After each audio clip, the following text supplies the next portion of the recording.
जय श्री राधे कृष्ण साथियों। मैं भी कृष्णा ज्ञान सारा चैनल में आपका स्वागत करती हूँ। कैसे हैं आप? आपके अच्छे स्वास्थ्य और सुखद जीवन की मंगल कामना करती हूँ। आपके अपने इष्ट देवों को कोटि कोटि नमन करते हुए, बड़ों को प्रणाम करते हुए वीडियो प्रारंभ करते हैं। साथियों, आज बात कर लेते हैं मौनी अमावस्या की। आज बात कर लेते हैं माघी अमावस्या की। आज बात कर लेते हैं उस अद्भुत अमावस्या की जो कि 29 जनवरी में है। इस अमावस्या पर हम ऐसा क्या करें, पूजा किस प्रकार करें, दान क्या करें, स्नान कैसे करें और रात्रि में दीपक किस जगह जलाएं, इसमें पूजा का शुभ मुहूर्त क्या है, अमृत काल कौन सा है, क्या हम इस अमावस्या पर जरूर करें और क्या बिल्कुल भी ना करें, सारी ही जानकारी एक वीडियो में लेकर मैं आपके बीच में। चलिए झटपट वीडियो प्रारंभ कर लेते हैं। इससे पहले चैनल पर नए आए हैं तो चैनल को भी सब्सक्राइब कर लीजिएगा और बेल आइकन का बटन भी प्रेस कर लीजिएगा, जिससे आने वाली वीडियोस का नोटिफिकेशन आपको मिलता रहे। मैं बात कर रही हूँ मौनी अमावस्या की, माघ अमावस्या की। वो 29 जनवरी के दिन ये मौनी अमावस्या है। इस दिन हमें क्या करना चाहिए?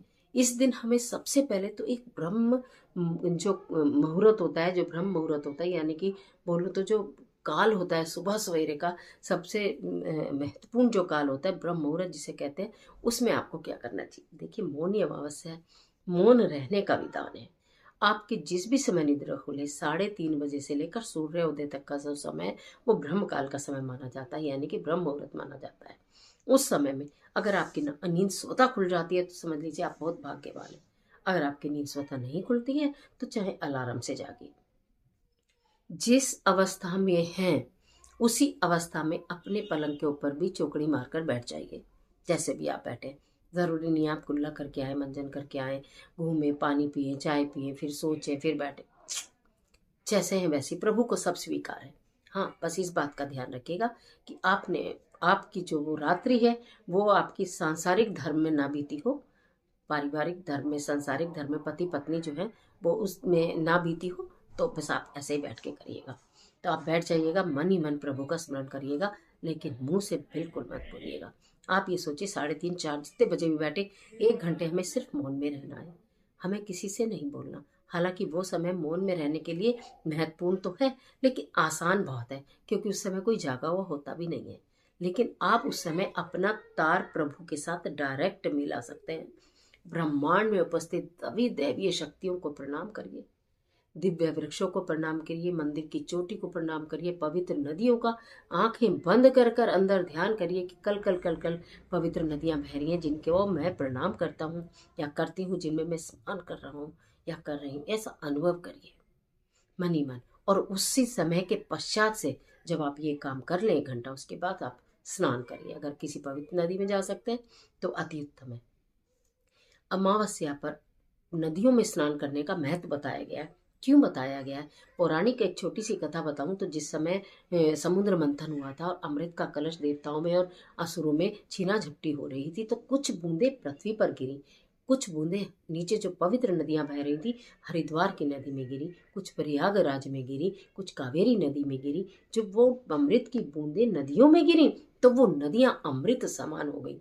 इसीलिए कहा जाता है अमावस्या पर, पूर्णिमा पर, खास तिथियों पर पवित्र नदियों में स्नान करना चाहिए।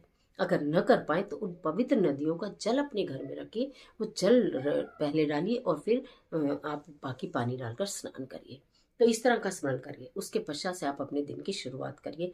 आज के दिन आप किसी से को ललकारे नहीं, दुत्कारे नहीं, झूठ नहीं बोले, सिर नहीं धोए, नाखून नहीं काटे, शेव नहीं बनाए। इन बातों का आपको ध्यान रखना है। शाम के समय में शमशान घाट की तरफ अकेले ना जाएं। गर्भवती स्त्रियां रात्रि में या दोपहरी में बाहर ना निकलें, दोपहरी के 12 बजे, और रात्रि को 9 बजे के बाद बाल खोल कर या सिर खोल कर या अकेले ऐसे निर्जन स्थानों पर भूल कर भी ना जाएं। इन चीज़ों का आपको ध्यान रखना है। अमावस्या के दिन क्या करना है? सबसे पहले अगर आप अमावस्या का व्रत करते हैं ठीक है, नहीं करते ठीक है, आपको अपने पितरों का स्मरण करना है। देखिए, लोग मानो या नहीं मानो, जब जीवन में असंख्य संकट आते हैं तब आपको एहसास होता है कहीं ना कहीं कोई दिक्कत है। आप भागते हो, दौड़ते हो पंडितों के पास, ज्योतिषियों के पास, कोई कुछ बता दे, कोई जाप करवा दे, कोई हवन करवा दे, कोई यज्ञ करवा दे, कोई दान करवा दे, तो हमारा सब कष्ट दूर हो जाए।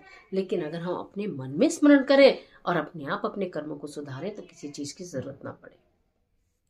तो आपको क्या करना है? आज के दिन प्रातः काल भी आप जब भोजन बनाने चले तो गाय के लिए, कुत्ते के लिए, पक्षियों के लिए, कट्टों की लहरी के लिए जरूर भोजन बनाइए, मीठी रोटी। मीठी रोटी बनाइए, कुत्तों को डाल दीजिए, एक रोटी मीठी कुत्ते के डाल दी, एक गाय को मीठी रोटी खिला दी, कौवों को, चिड़ियों को, पक्षियों के लिए एक मीठी रोटी डाल दी और एक तोड़ तोड़ के किसी पेड़ के नीचे डाल दी जो कि कट्टो गिलहरी और चींटियां खाएगी। जब आप ये पंचदेव जी माँ देते हैं ना, और गोली बना ली मछली, कहीं पानी तालाब मिले उसमें डाल दी, जब आप ये पंचदेव या पंचकर्म कर लेते हैं तो आपके भाग्य सुधर जाता है, आपके पितृ प्रसन्न हो जाते हैं, सब कुछ उन्हें प्राप्त हो जाता है और वो तृप्त हो जाते हैं। ये कार्य आप करें।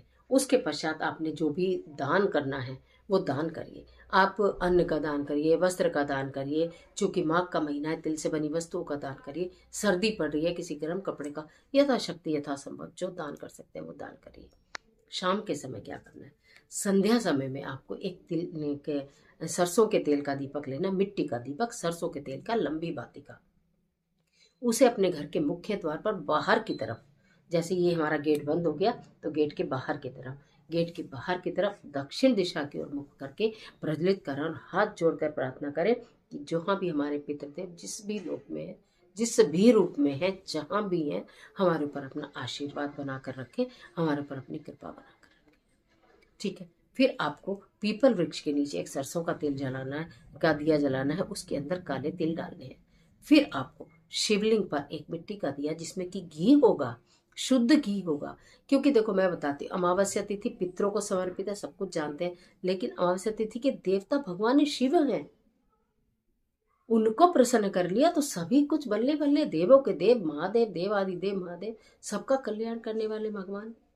फिर एक दीपक शिवलिंग पर आप मिट्टी का ही घी का जलाएं और भगवान सदाशिव से मनी मन प्रार्थना करें कि आपके जीवन के कष्ट परेशानी रुके, बिगड़े, अटके, झटके, काम परेशानियों का वो अंत करें।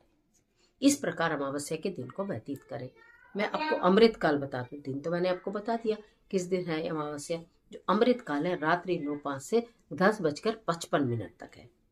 तो रात्रि 9:05 से लेकर 10:55 तक जितना भी जो आप कार्य कर सकते हो, पूजा जाप अपने घर के अंदर, वो ही आप कर लीजिएगा। पीपल वृक्ष के नीचे उस समय पर नहीं जाएंगे। दिया जलाने का काम आप पहले भी कर सकते हो, लेकिन उस समय का जो टाइम है उसमें आप मौन रहिए। उस समय बिल्कुल आपकी परीक्षा की घड़ी है, मौन रहिए, किसी को अपशब्द मत कहिए, किसी के लिए बुरा मत सोचिए, बिल्कुल शांत भाव से मौन रहकर 1 घंटा अगर आप व्यतीत कर लेते हैं तो अथा पुण्य की प्राप्ति होगी। तो ये थी मौनी अमावस्या और माघ अमावस्या के विषय में वो खास जानकारी जो मुझे आपको देनी थी। आशा करती हूँ ये वीडियो आपके लिए बहुत उपयोगी साबित होगी। तो आज के लिए इतना ही, इजाज़त दे दीजिए। मिलती हूँ ज़बरदस्त वीडियो के साथ। तब तक हंसते रहिए, मुस्कुराते रहिए, अपना और अपने अपनों का खासा ख्याल रखिए। वीडियो अच्छी लगी तो लाइक कीजिए, शेयर भी कर लीजिए फ्रेंड के साथ, और कमेंट बॉक्स में अपने इष्ट देव का स्मरण करना बिल्कुल मत भूलिए। ईश्वर आपकी मदद